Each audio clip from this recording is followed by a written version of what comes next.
Sorry. Hello, everyone, and welcome to this episode of In Lay Terms. I am your host, Peyman Askari, and back with us after about a year and a half, it's former Mayor Jeff Colvin. How are you doing, sir? Hi there. Nice to be seen. Thanks for having me today. No, I'm glad we managed to get linked up again. I wanted you back on my show. The election kind of got in the way, and so I don't know. What have you been up to in the interim? Well, let's see. Just a quick recap. We were removed from office. When I say we, it was myself and three other councillors back in December 4th of 2023 by a minister called Rick McIver. He's a minister of municipal affairs in Alberta, and he, for lack of better words, oversees municipalities and is supposed to aid and help in them in their operations and their management of their operations. And so we were first elected in October of 2021. So we had just over 2 years in office, and we were elected by a significant difference. I won my seat as the mayor by about 30% more votes than the closest person. And so we had, and our initiative or my platform was similar to a number of our other councillors that were running. And so, our platform was basic ideology, I guess. We were looking for government to spend more on recreation, government to have less taxation, and to realize ways to save taxpayers money if possible. And then we were focused on things like, better transportation. We had some road issues in Chestermere that roads needed to be twinned, and these things cost serious money. So it's something that, you're not certain when you're looking on the outside, why is this stuff not getting done? And, our city, when we compared our city to other cities of similar size, we noted that they had a lot more recreation and amenities and whatnot that our city didn't have. So it was always a question as to why are we a have not? We're supposed to be a have. And so that was one of the reasons we all ran, and we had similar platforms in that sense. So it effectively made the four of us work together reasonably easily because we were focused on that kind of ideology. And when we had moved forward, we ran into a bunch of problems with our staff. I won't go into all of it just for time frame. That existing staff, we had a lot of staff that wanted to try and block the changes that we were looking to do and block progress, and didn't want to save taxpayers money. We wanted to look into programs and how they were spending it. They didn't want us to look into anything. And all of these things, we have to go through and follow process. And so we became quite good stewards of the MGA. It's not a very big book.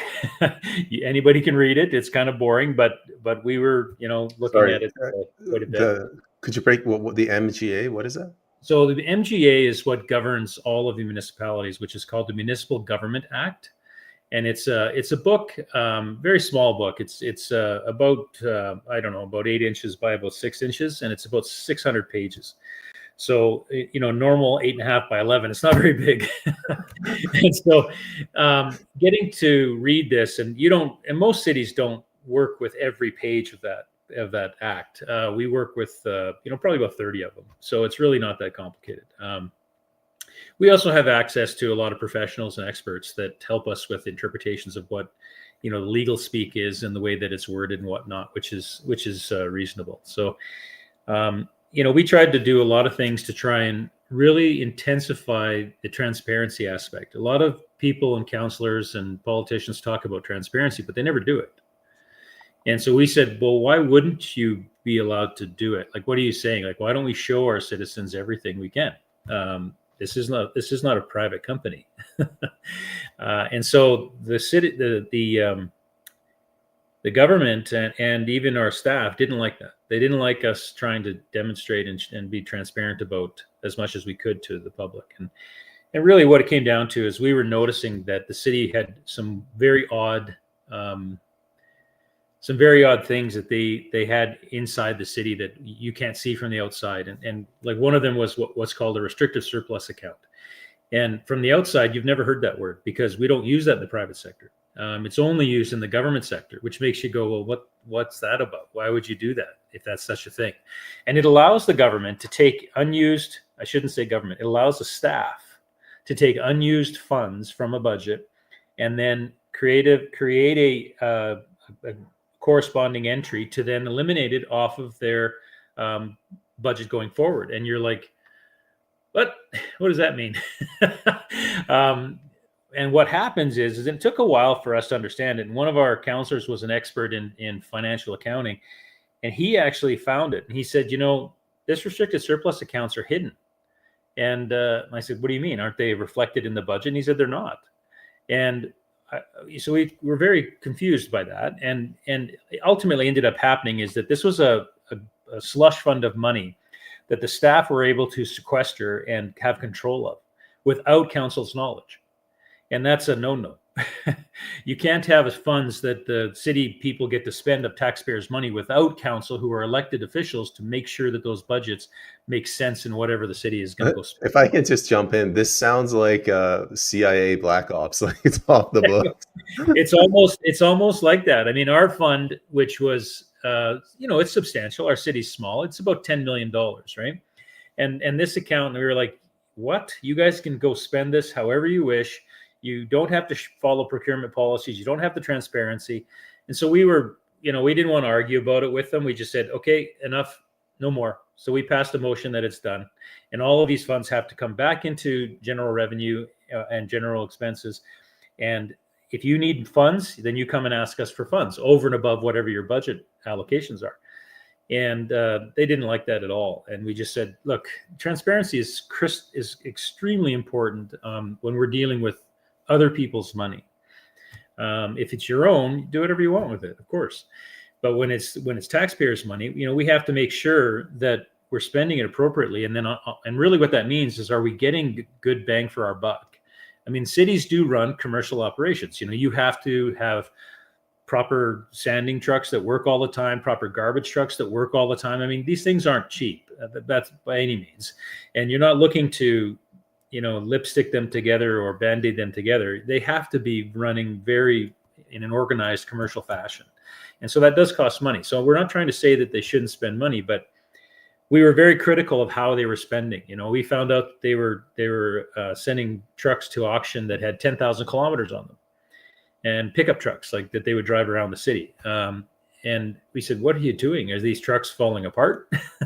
Are they, is there a problem with them? And they showed us the maintenance schedule, et cetera, et cetera. And they weren't falling apart, and they were being maintained well. And we said, well, then we're going to extend the life of that truck. And we don't want to replace that truck with a new truck for $100,000. Because what you're going to get at auction is probably around $10,000 or $15,000. And we said, that's just nonsense. Can I, what's their motivation for doing that? Like, does one of the staffers own the auction house, or do they just want that new car smell? You're always concerned about that because there had been allegations of that kind of stuff. I think that for the most part wasn't happening, but you are concerned about somebody going to buy a vehicle that obviously nobody knows about, and they're getting a great deal. I don't know that was happening in our situation. I think what was happening was more along the lines of they were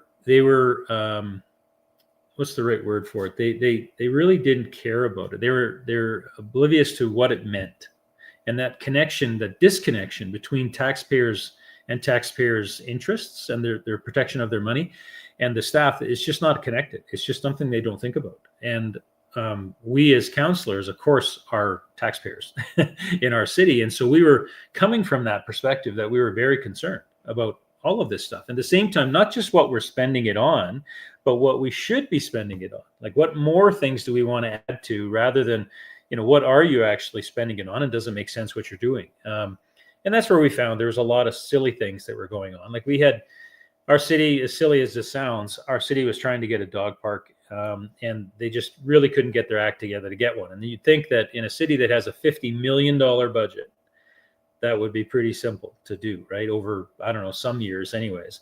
So we had our procurement officers put the packaging and designs together, et cetera. And they came back with a quote for 500,000, just under 500 grand. It's $475,000. And I said, wow, can you have pictures of what you're doing? Like, that sounds pretty extravagant. And they said, what do you mean? And they showed up just a picture of a perimeter. And I said, well, where's all the stuff? Like, I assume you guys are doing, like, I don't know, splash park in there for the dogs or something like that. Like, what are you doing? They said, no, that's just for the perimeter fencing. Or $500,000 for fencing? $500,000 for fencing. Like, how big is this place? And I knew roughly how big it was. And I said, how many linear feet are you actually putting in? And they told us, and I did some quick calculations, and it was just over $100 a linear foot. And I said, guys. I said, chain link fence, black chain link fence that's 40 inches tall or so is $19 to $21 a linear foot. It's been that way in the development industry for the last 10 years, 15 years. It doesn't change. Like, I don't know really why it doesn't change. You'd think it might go up and down with costs, but it doesn't change. And so we started asking them, how did you get this number? Like, what did you do to get $500,000? Like, wow. And so they explained it to us that their process was they simply entered in the request for quote into their computer, if you will, to a site, and then they walk away and they leave it alone. Whoever comes back, that they take the quote. And I said, so how do you know that guy, how do you know your information has actually been spread broadly? And long story short, it came back that they don't. And I said, listen, you need to look up the top 5 fence companies and ask them to come for quotes. I mean, this is pretty basic stuff. And you, as a procurement officer, you're supposed to be a specialist. So you should know roughly how much is this going to cost. You should have a good idea. This is your job. And this started a bit of a snowball rolling down a hill in our term, is that we found out that a lot of our staff did not have the expertise. They weren't a specialist in their department or in their area. And you're like, how did you get this job? Like, why are you here? And we didn't ask the staff directly that. We found out, and we were talking, our CAOs started looking into the staff and their backgrounds and whatnot. And that's where we started to find out and talk, and them talking to staff, find out that, various people were being hired, I guess, or promoted because of their friendships with, some of the senior staff, and they didn't have the experience to be there. And so, that was a big concern for us. And so back to the procurement of the dog park, we ended up getting it requoted by following standard procedures, just phoning up companies that asked them to quote, of $75,000 to build this dog park. And we ended up building 3 dog parks, and they were $168,000 for all 3. Jeff, just for clarification, that $500,000, that didn't include the salaries of the staff or legal counsel or permits or things like that, right? That was just for the physical work? No, that was just for the contractor to put in the fence. Yep. Yeah, that's absurd. Like, I could understand if you get all the legal work in the back and compliance, it'll be a little bit more. But like you said, 3 parks for 75 grand is what you came out to. Yeah, we did 3 parks for 168, and that $168,000, and that 1 park that was for 75,000. Okay.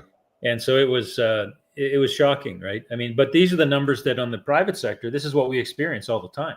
And you're still, as a private sector citizen, you're trying to get the best deal you can, because you're trying to spend less money and obviously make money. And you'd think that the government would be similarly minded, because they're trying to protect citizens' money and stretch it, because it's hard to take. You don't just want to take more money from citizens every day. It's we run out of money. So you'd think they would want to stretch it, and then they can do more projects. They could do more things, whatever their initiatives are. But oddly enough, they just don't think like that, and that's kind of scary, actually. When we were on the inside, you see their mentality towards that type of attitude, and they just don't have the same respect for tax dollars that, of course, you and I do for our own tax dollars. And so we had numerous examples of these kinds of things, and so it was very frustrating when we found out that when we were looking into this, we found out that there was other procurement stuff that had been done that didn't make any sense at all, similarly. And these projects had been completed. So we started looking into some of these things and saying, well, how could that be? This is taxpayers' money. It went from $8 million to $25 million. And it's like, was there a reason? Did something get redesigned and did you expand it 300%? Or how did the money go up so high? And so we started looking into these projects as a matter of interest. And there were some concerning things that some of the staff members had said to us when we did some tours. When we first got in, they gave us a tour of some of these utility facilities that we had. And on the tour, one of the younger project manager, probably junior engineer, was very proud of the fact that he told all of us that they had just replaced all of the pumps for all the lift stations throughout the city. And I said, well, how old are these lift stations? These lift stations. He goes, well, they range from some are 20 years old, some are 4 or 5 years old. And I said, oh, you just replaced them all, did you? And so I let that go. And then as soon as he left, I turned around and I talked to our council. I said, that's a big problem because these pumps are designed to last 20 to 30 plus years. How could you replace them all now? And why would that ever make any sense? That would never make any sense. I'm in the utility business and we run water treatment facilities, and we have pumps that have been in operation and are still operation for over 30 years. And, these pumps are made and designed that way. So they're very, very tough, very robust. And they run 24 hours a day, 365 days a year, and they just keep going. So the fact that he told us that they replaced everything, it was like, wow, that's weird. That's weird. And we looked into it and the prices were 300% what they normally are. They probably went to like a general contractor and they suggested all this stuff. Well, I don't think it was quite that simple. It was a bit more nefarious. And this was some of the stuff that we were looking at was that the allegations was that there was some kickbacks that were going on. And this is why they were replacing these things. And so, it got a little frustrating every day when we were in there. We just kept hearing and seeing these kinds of things. And so it wasn't our job to investigate everything. So we wanted to grab this information and then pass it on to investigators and to municipal affairs, et cetera, and say, listen, we found this doesn't look right. You should go look into these matters. Long story short, they didn't want to look into anything. And that's when we shortly found out that the previous mayor and the previous council, the previous mayor was the brother-in-law of Rick McIver, the Minister of Municipal Affairs. And so that's where we had found problems. And so we said, oh, darn, this is going to be interesting.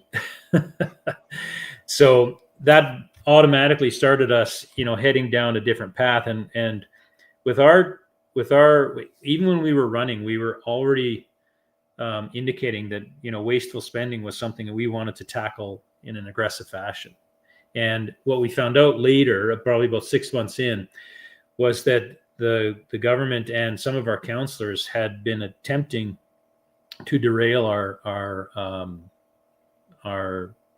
jobs, I guess, from the very beginning of our election, and actually just before the election. And so they had this scheme they cooked up about that they were going to create a situation where they would have an inspection done, and this inspection would result in them removing us. And, we thought, yeah, right. I mean, we can get in front of that and we can show the powers that be that, these things are true, and we don't have any skin in the game. We didn't do anything there. That was years before we were there.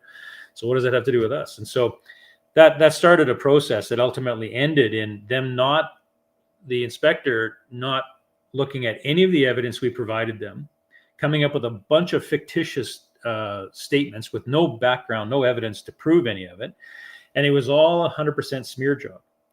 And this was very frustrating for us because we thought that there would be some transparency and some place where people would stand up for what's right. And what we found with municipal affairs, that was just a snow job. And they just I have a couple questions. Yeah. This investigation was it was maybe initiated by the staff and some councillors, but it was through municipal affairs? Yes, that's correct. I can understand the staff wants you out because you're trying to be lean. What's in it for the other counselors in getting you out? So what we found was that some of the counselors were incumbent counselors, so they were part of the other council that was being looked into. That was part of these some of these upgrades that didn't make any sense. Like the upgrades I'm talking about are so badly done and egregious that it seriously has to be looked into by the police. And we referred it to them, but they didn't. So in our city we have a lift station that we call Lift Station 13, and aptly named. And it went from an $8 million price to a $24 million price. It's now so over designed that our entire city flows all of our sewage through that pump station to the city of Calgary, which treats the sewage. Okay. That is so over designed that we only use 4% of its capacity. 4. No engineer is allowed to design a system like that can be that inefficient. Okay. Because as I said before, pumps and whatnot are designed to be running all the time.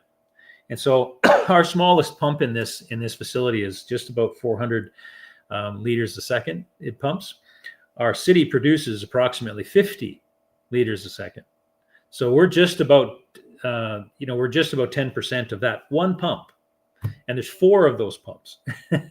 So we can't even turn the pump on and have it running, or it just sits there and cavitates. So we have to store our sewage inside our pipelines throughout our city, waiting for there to be enough capacity for us to turn on the pumps and flow it to Calgary for about half an hour. And I don't know if you know, but sewage is never something you want to let stand still, okay? Because you don't want sediment to fall, and that's what happens, and that creates blockages and plugs, and your problems. Then the other problem with sewage is very dangerous because it creates stagnant sewage creates H2S gas. And H2S gas is, of course, poisonous, but it's also explosive. And so these are very real problems. Like, I don't know if you've heard, well, I mean, it happens in other places, but there's a small town just east of us. And they had a very slow pickup on their development. And so it resulted in a sewage line not having very much flow in it. So they ended up slowing it down. Well, it ended up having an explosion and blew the doors off of the facility.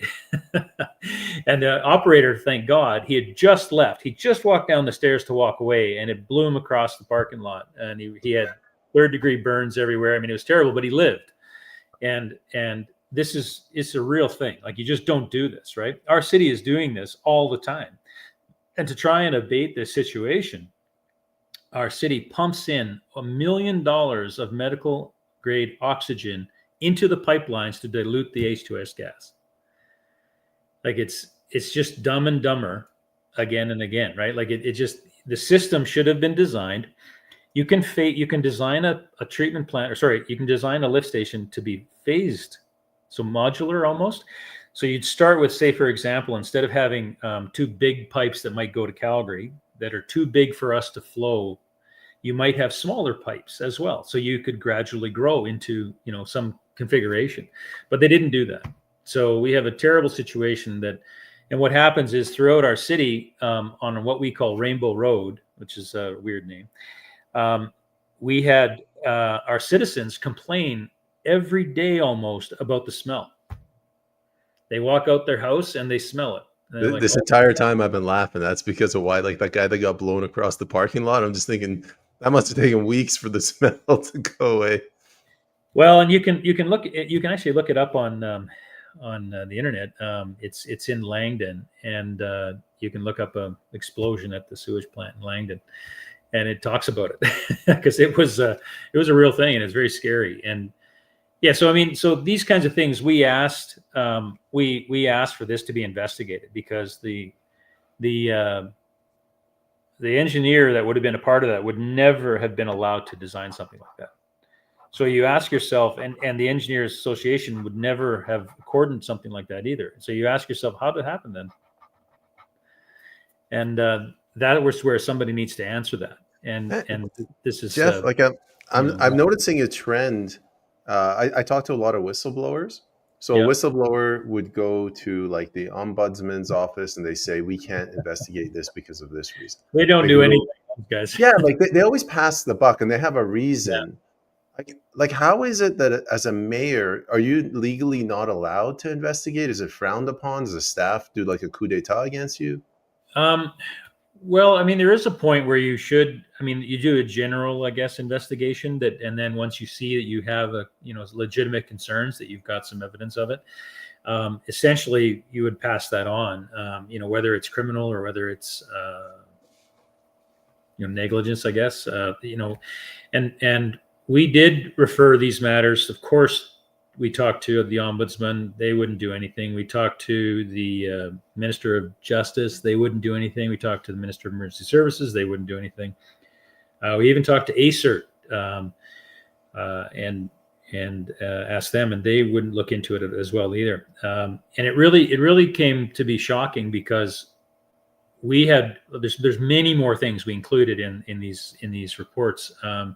Of fraud, of theft, of kickback schemes.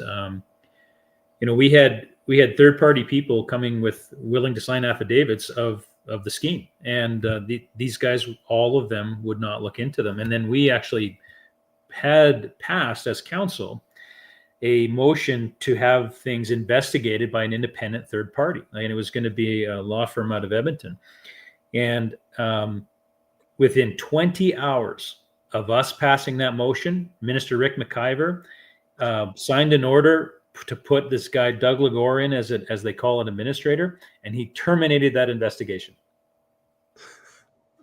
I guess you got their attention in the end, but not the way you wanted. Well, it's like, how can you have the right to terminate an investigation about so many things that were corrupt, that had corruption in there?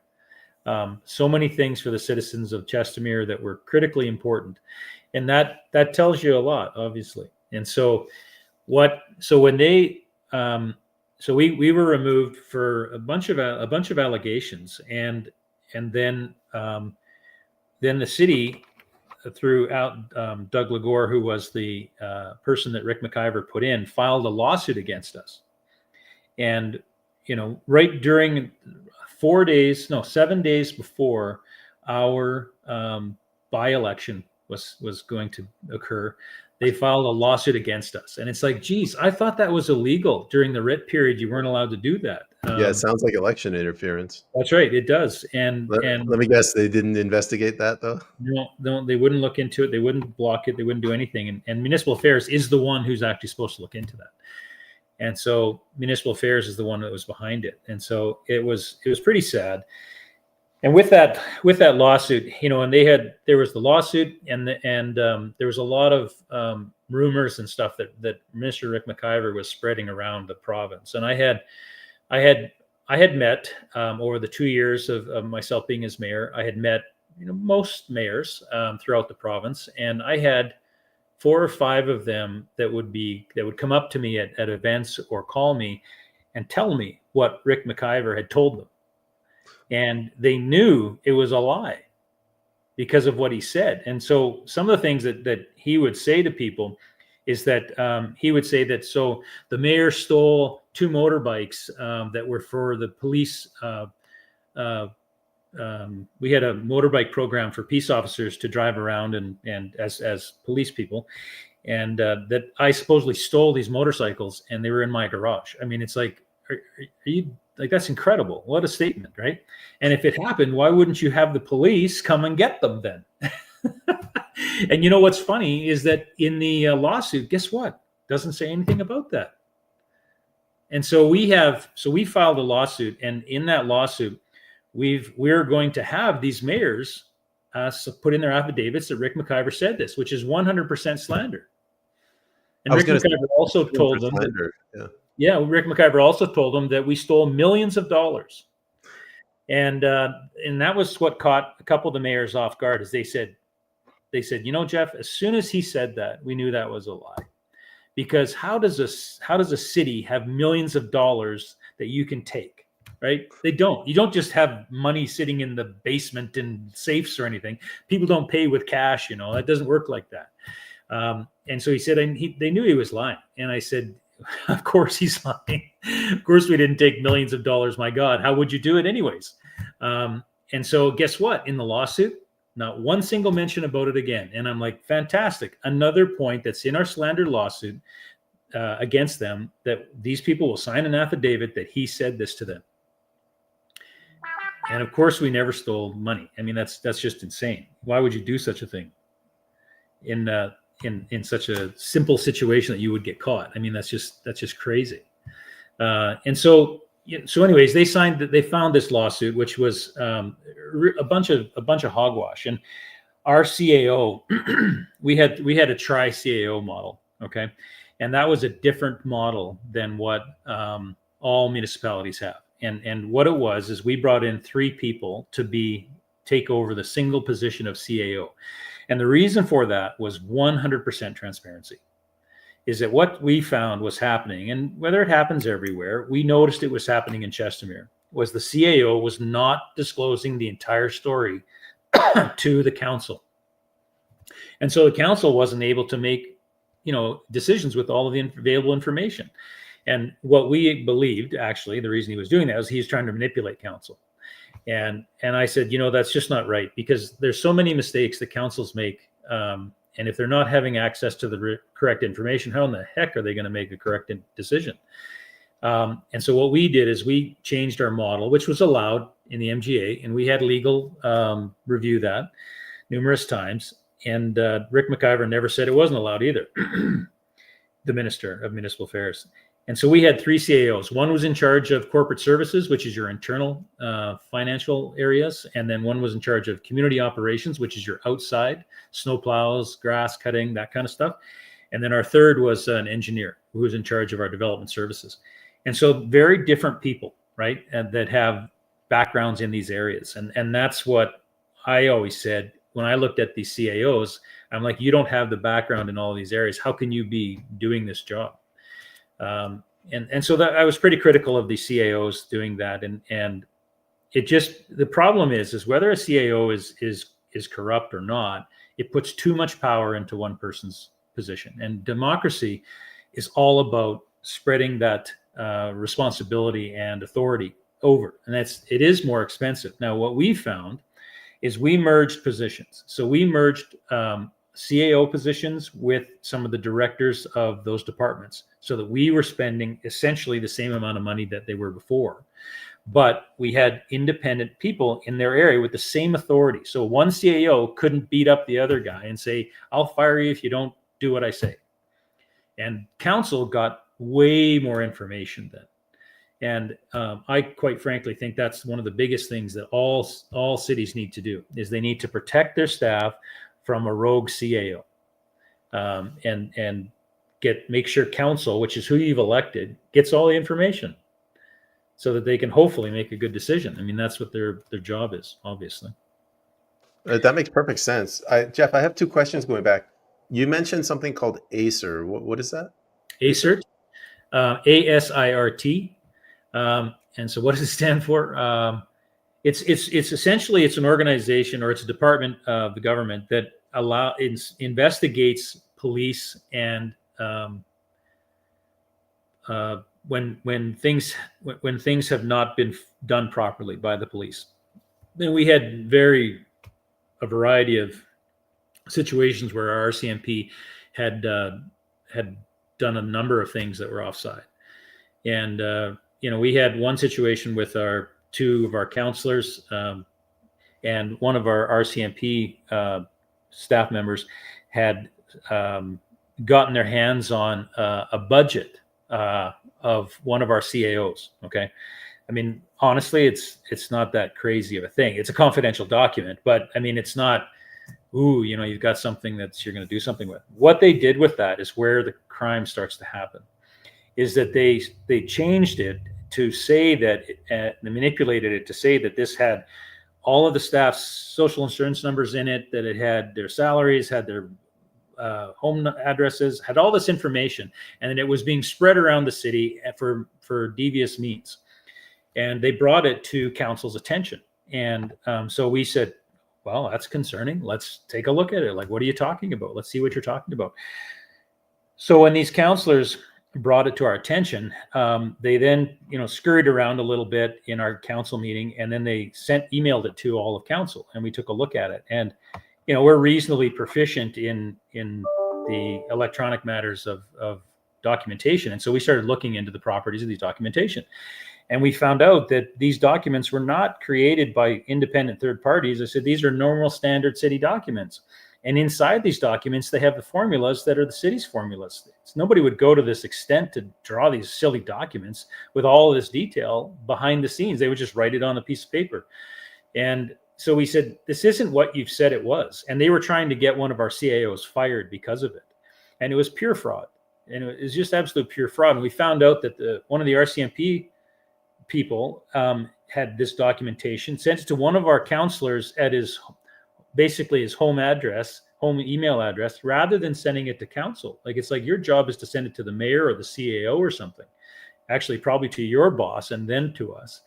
If you came across I'm sorry, but Jeff, isn't this RCMP doctoring evidence? Like, isn't this a serious crime? It's very serious. Like, it's very serious. It's fraud. And we brought this forward to the RCMP as well. We went to K Division. We went to, we wrote this to a division in Ottawa.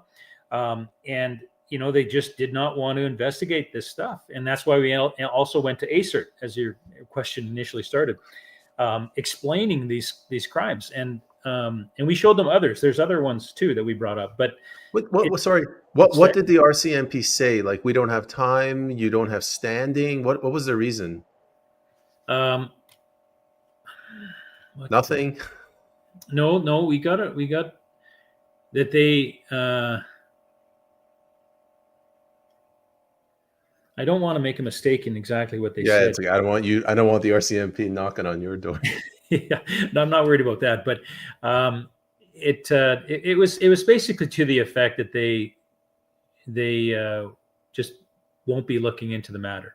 It was very matter of fact, just not a reason, and that was quite frustrating, because I brought this to the Minister of Justice as well, and we showed this, and we showed they had, after we became loud about this kind of stuff, and part of these investigations that the Minister McIver stopped. It was some of that, plus it was some alleged corruption that we were looking into that involved some accounting firms for the city, and the way that they had done the books and records for the city, and how they missed stuff, and that these items were not things that are just oops, mistake, right? This is we believed that this showed for cover up of overcharging citizens on utilities. And, we just said that this stuff needs to be looked into in a deep fashion, not minor. And, they just responded back that they just wouldn't do it. That was going to be my next question. Why did the Minister of Justice not investigate? They said, we're not looking into it. From their department, we really didn't get any answers from them. And when we were talking to them and met with them in person, they were shocked at some of the stuff we showed them. At least it looked that way visually. And we had uncovered a plot by the RCMP to have us arrested for fake charges. And it was about, they came up with these fake charges of us having listening devices throughout the city or something. And and it was like, what are you talking about? Listening devices. And we later found out that what they were referring to was that our IT department had bought some cameras to put into our server room. Okay. So that for security purposes.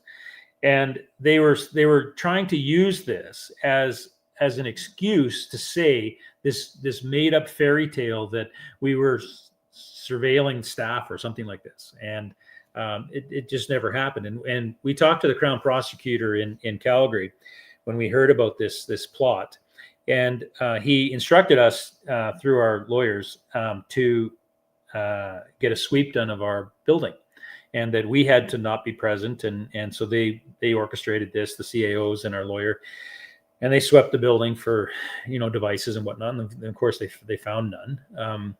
And it was just quite an amazing situation where the RCMP could be so corrupt and be so easy to be involved in something that, wasn't true, wasn't even close to true. And of course, I was never involved in it. I was never involved in the city buying cameras for their server room. Why would I be involved in that? And further to that, the city already has cameras all the way throughout the building, right? We've got cameras in our lobby. We've got cameras outside the building. We've got cameras, down hallways and whatnot. Those were there before we moved in. And so it was quite fantastic how these people would do anything and abuse their power to manipulate a situation.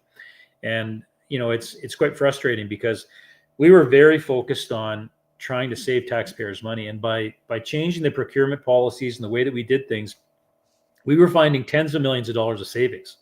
Like, it was huge. And we cut our taxes 30%. We were removed on December. For that next year's budget, we were bringing in another 20% cut. So 50% cut in your budget, and we didn't cut any services. How does that happen? And our city, so just so we know, our city went from 450 new houses a year to just under 2,000 houses a year. So our city exploded with growth. And one of the things that we did is we made sure that everyone knew that we were open for business as long as the developers and builders followed the rules. And so we set up a program that if you stay within the lines, and we have to determine what those lines are, being the city, then the developers get to go quickly. If they step outside of those lines, well, then, that's all bets are off and you take whatever time it takes. But we also implemented, because the developers were excited about that, but we also implemented that the developers have to pay for everything they touch or affect. And that comes down to things like transportation, road networks. If you need to twin a road, that's not because of the old growth you have, it's because of the new growth you have. And so we started twinning some roads and whatnot, and we came in under budget. Developers saved money. Developers paid for everything. And we saved enough money that we were able to build a traffic circle, which is they're quite expensive. We built a bridge that nobody could ever get built. And all these things came in within budget, which was fantastic. Sorry about that. It's okay. That silly thing is going to.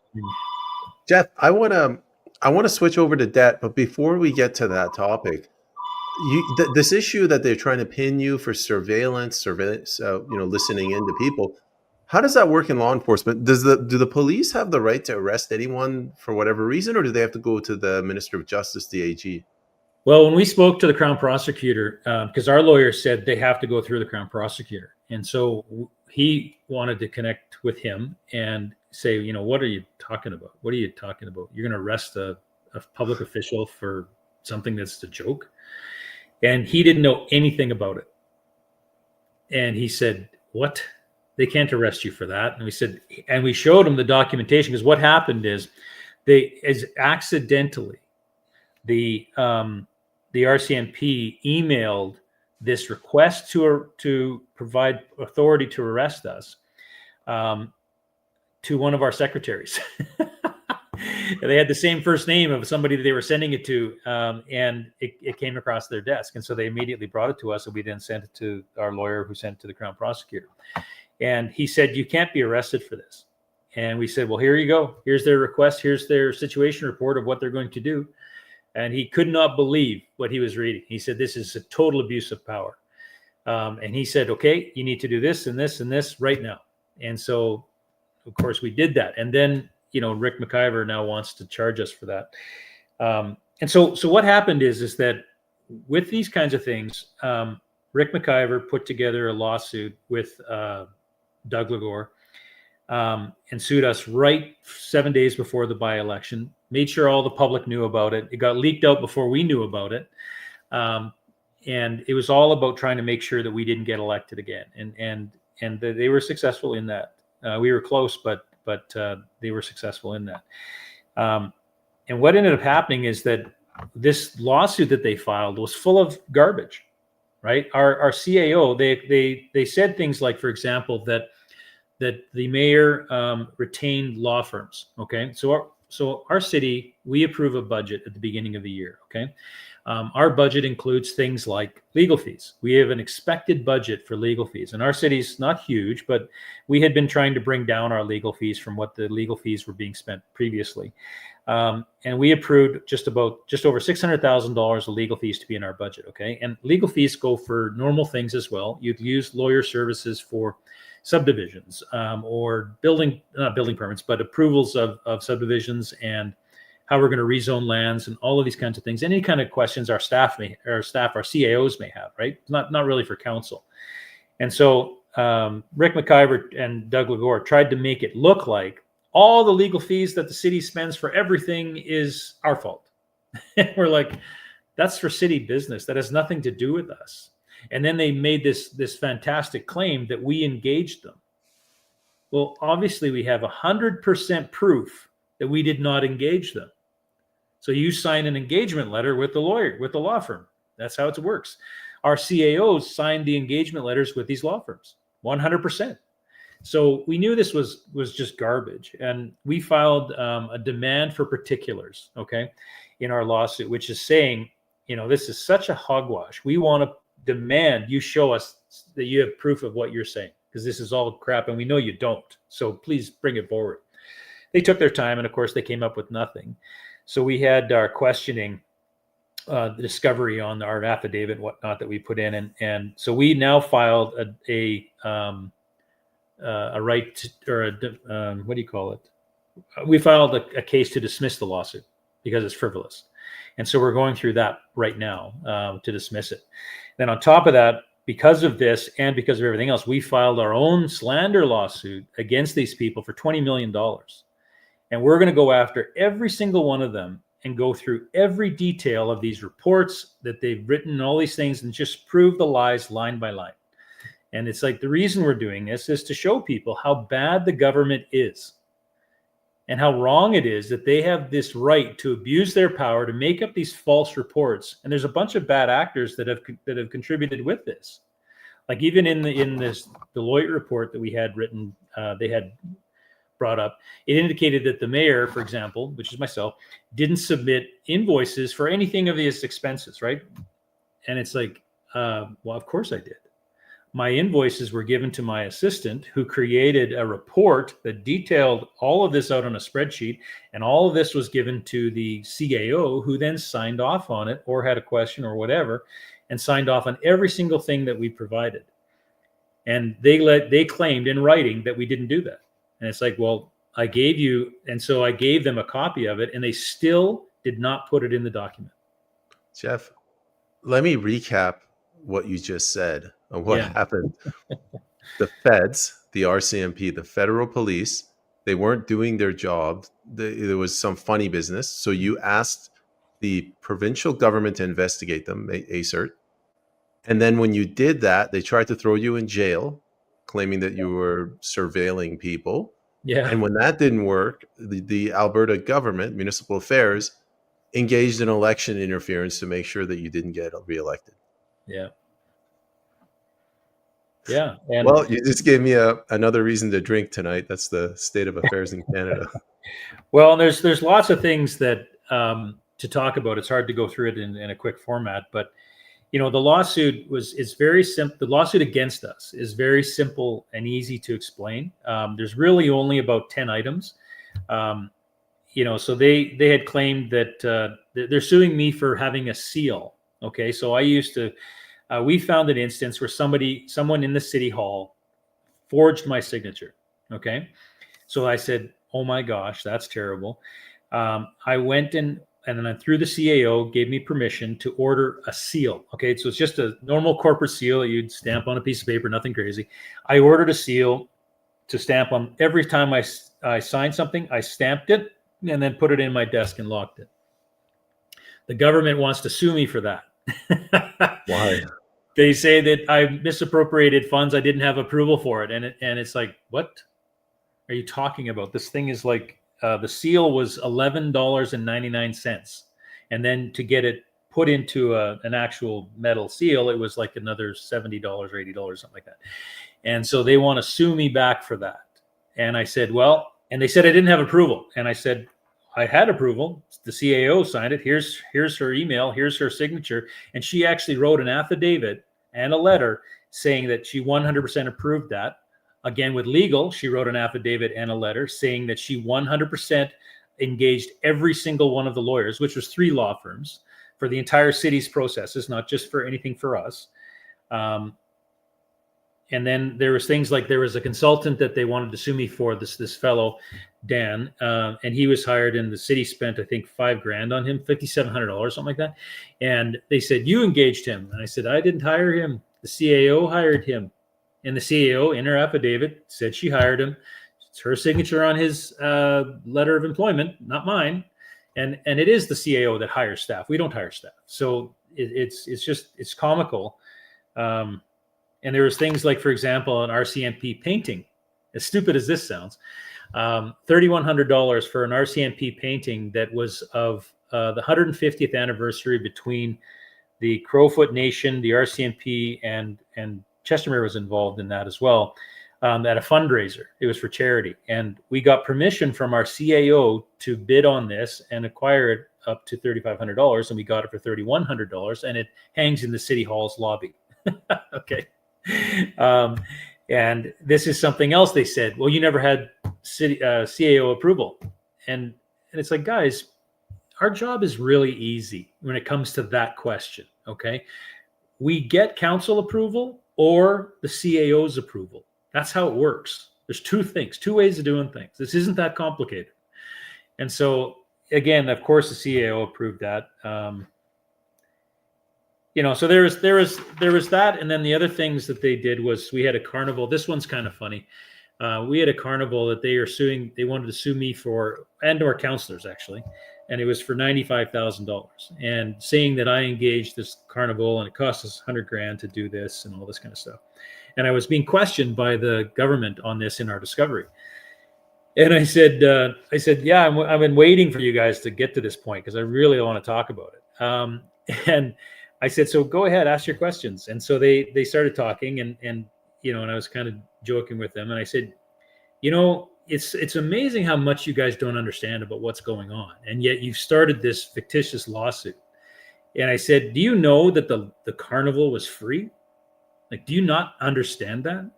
And it took them by surprise. They actually stopped the discovery and went to a break immediately. And I'm like, well, that was fun.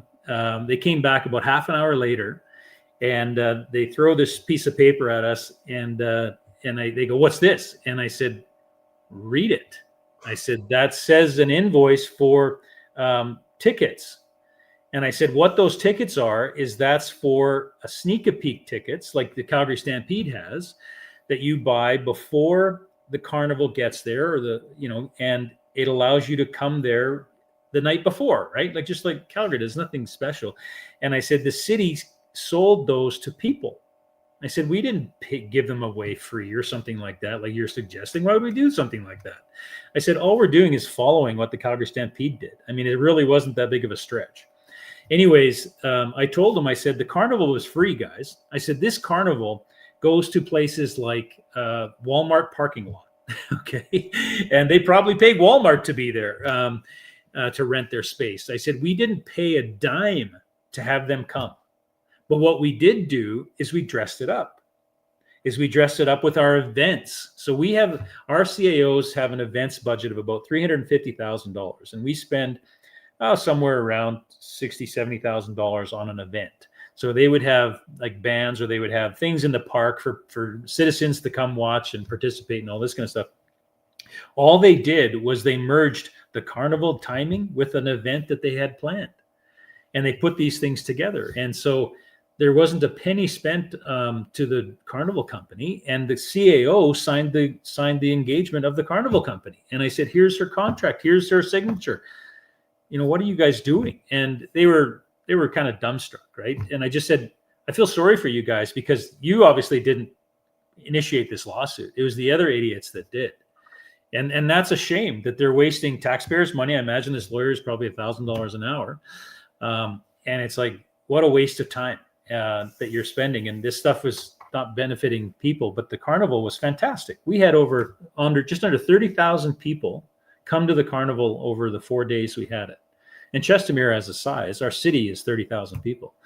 So I'm sure people came back and forth, but the point, it was the most successful event we'd ever had in our city. And Rick McIver, of course, wanted to tarnish this thing because it was something that everybody enjoyed. But it just shows you this fictitiousness of this lawsuit, and the garbage that these guys try to put out to try and sway people's opinions. And that is quite frustrating as a citizen. You're like, they're lying to me. They're not supposed to do that. And I think that's something that needs to change. I think that in itself is something that the politicians should be held accountable for what they say. If you lie, that should be a crime. Why wouldn't it be a crime? And that would, I think, smarten up a lot of things very quickly. I think if the government really wanted municipalities to be efficient, they would do what we did with our transparency. So if you make your policies, if you make your procurement transparent, if you make your designs transparent, when you're designing infrastructure, which are big ticket items, 10 million, 50 million, whatever, what we did is we brought the developers to the table and we said, get your butts in here and let's go through this stuff. And you guys, with your experts, help us come up with the best designs for these things. Because guess who's paying for it? Mostly the developers are paying for it, not us as a city. Now, that's our goal. We don't want to waste taxpayers' money spending on infrastructure, right? Now, funny thing is we had negotiated for a next fire station in our city that was going to cost us around $11-12 million, okay? And we were pushing to try and make sure that they didn't waste a bunch of money on the fire station either.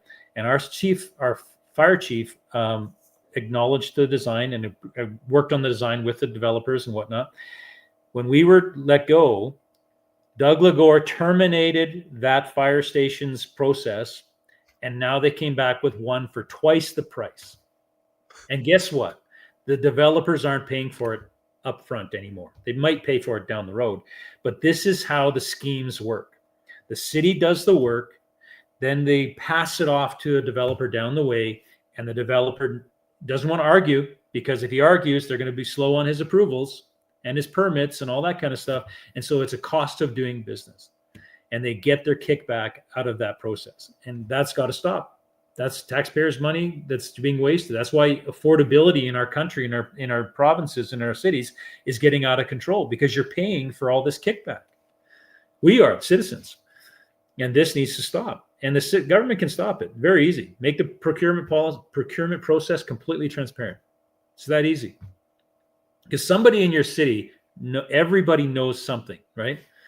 You've got electricians that are experts, you've got plumbers that are experts, you've got concrete guys that are experts, you've got engineers that are experts. And if they get a chance to look at their area of expertise, they'd go, yeah, that makes sense. Or they go, no, that's totally out to lunch. Something's wrong here. And that's why we did that, is that we said, listen, open it up and prices will come down.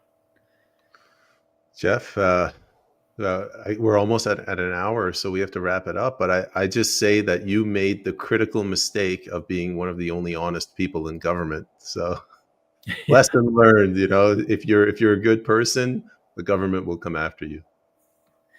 Well, it was shocking. The only reason I ran was because I lived in this community and I saw the damages and the expenses they were doing to infrastructure. And cities should mostly be spending on that. They shouldn't be spending millions of dollars on artwork. Like that just boils my blood when they do that. They need to be focused on roads, transportation, fire, safety, etc. And that's the focus. Back to basics. They just love to take our money and be creative. And it's like, that's not your job. That's not your job to be creative. Your job is to do the basics that we need and stop. We don't want to talk to you all the time. Just back off and do your job and leave us alone. And that's what we tried to do. And then because we were being transparent, it created problems. Jeff, is there anything you want to say before we end the show? Is there anywhere you want to direct the audience, maybe to support you, anything like that? We do have web pages. They can see this stuff. We are posting our lawsuits on there so that people can read them.